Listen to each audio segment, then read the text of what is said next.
जय श्री राम।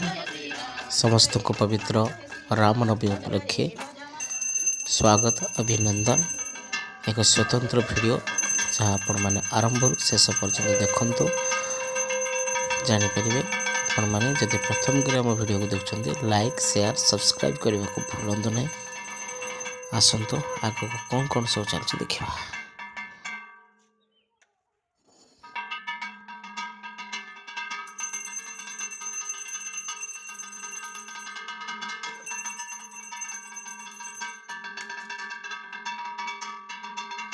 प्रबाद पुरुष रामचंद्रंकर जयंती उपलक्षे पूजा अर्चना करा जाउछि। विद्यालय जो परंपरा रीतिनीति रही आपण माने आरंभ शेष पर्यंत देखंतु। तापरे कौन कौन सब रोचे ब्लॉग रे आपण माने देखि परिबे। एठी रामचंद्र को पूजा करा जाउछि, प्रसाद अर्पण करा जाउछि। समस्त गुरुजी गुरुमा माने उपस्थित अछंती।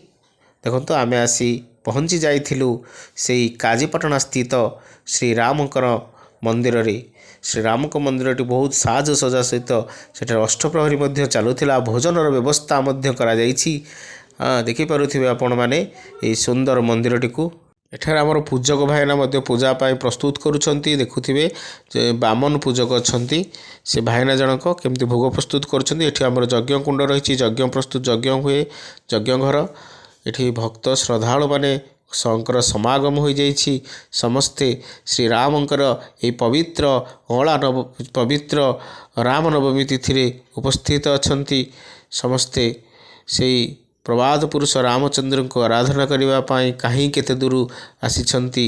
से काजीपाटना निमापड़ू मध्य लोक आसीछंती। एठाकू एकमात्र एठी राम मंदिर जेहेतु समस्ते एठी आसीछंती। एठा प्रसाद सेवन व्यवस्था रही। अष्टप्रहरी चालुअछि। एठारे समस्ते भक्त छोट पिला श्रद्धालु आबाल वृद्ध वनिता मानकर उपस्थित रही।